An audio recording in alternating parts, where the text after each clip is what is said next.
I'm going to do a video today about one of the interpretations I wrote, and then I'm going to veer off a little and talk about certain purposes for messages God has for the church, especially during the end times.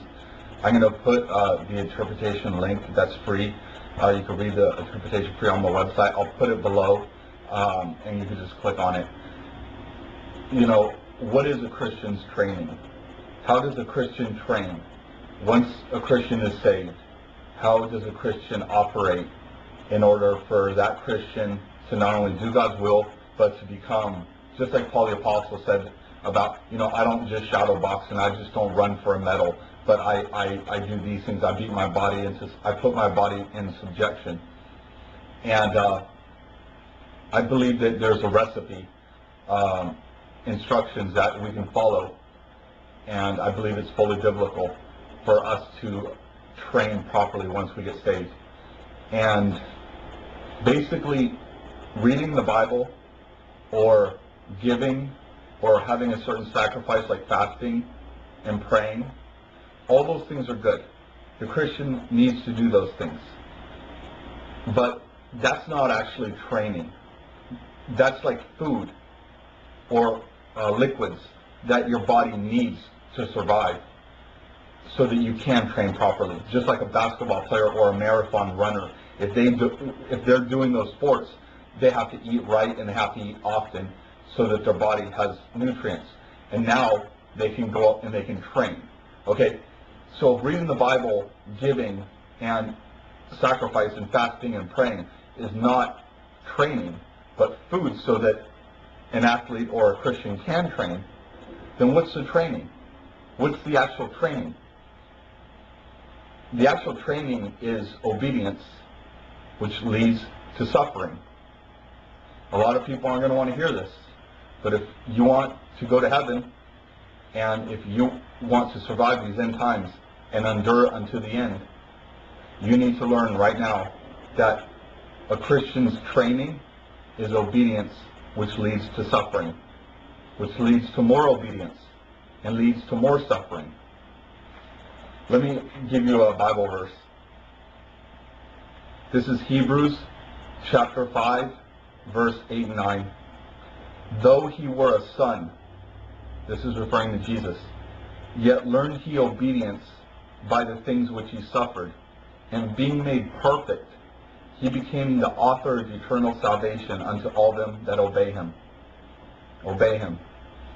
Now, it says right here, though he were a son, yet learned he obedience. So Jesus learned obedience. I thought Jesus was God. I thought he was perfect. He doesn't need to learn anything. Well, I think I have a clarification on that verse. Jesus Christ grew up as a man. He was God, but he grew up as a man.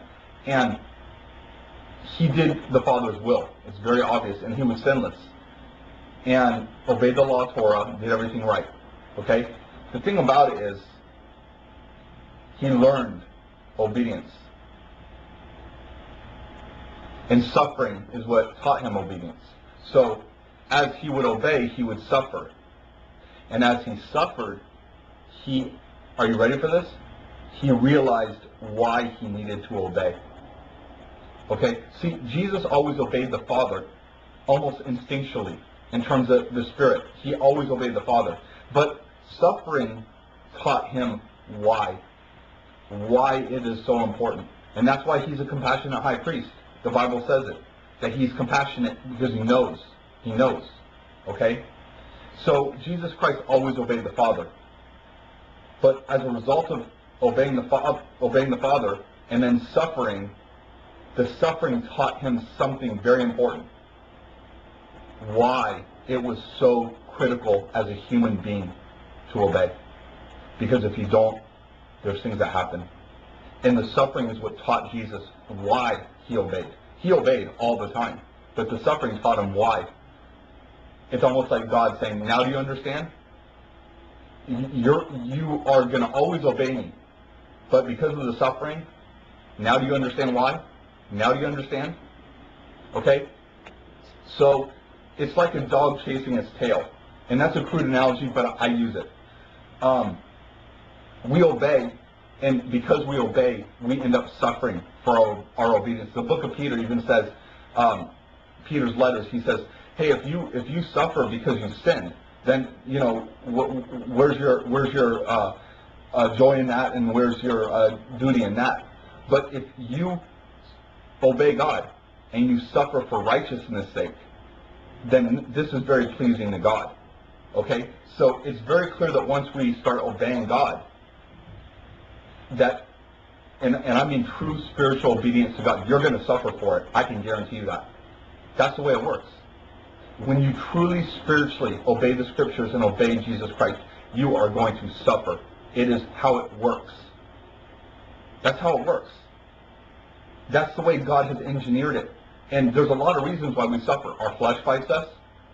It builds momentum that rubs against this world.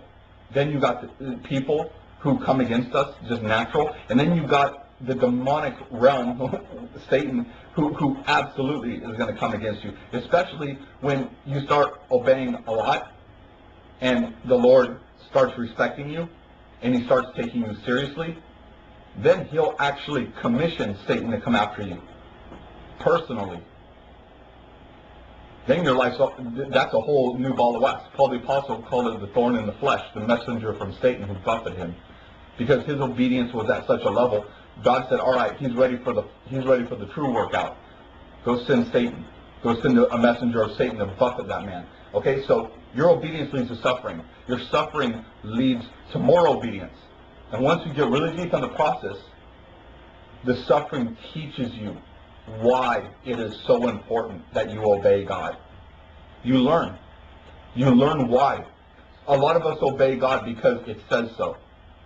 And we obey God because it says so. But we don't know why. Until we suffer, then we know. Okay? That's how it works. You can fight it, but that's how it works. Okay? I'm going to go in a few different directions. You know, the Bible also says that my people are destroyed for lack of knowledge. Okay? I have firsthand experience that, and these are people that I've helped in the past, they were getting defeated by their circumstances. And God couldn't really do certain things in their lives because of circumstances. And once they started reading my interpretations, and a few of them talked to me, they said the same thing. They said, the minute I got knowledge from your interpretations, then it was like the same things that used to slow me down were not slowing me down anymore. Okay, what that basically means is information and knowledge, and even wisdom, okay, basically puts you on a different level so you can wage this Christian war. So you can basically wage your war of righteousness and holiness unto the Father. You can wage it differently. The same things that used to trip you up and mess with your head, you now see them for what they are, and so it doesn't bug you the same way. Certain games that people play, it doesn't bug you the same way. And that's what knowledge does. It gives you a different perspective. And I'm going to talk more about perspective in the second part of this video, because there's a lot of people who teach, and there's a lot of people out there who are teaching. I mean, just use your imagination. Whether they're in churches or writing books or whether they have blogs, doesn't matter. There's a lot of people out there who are teaching, essentially. And what I need to get through in the second video is, okay, fine, you know how to teach, and you know how to read the Bible, and you know, to a degree, you know how to regurgitate knowledge. You know, you read something, and so now you read it to someone else, or you heard something, now you share it with someone else. That's fine. I'm not trying to belittle those things. But in these end times, we're going to need more than regurgitated knowledge. We're going to need ministers and servants of God with perspectives that are going to get them through the hard times. And that's going to be my next video, part 2.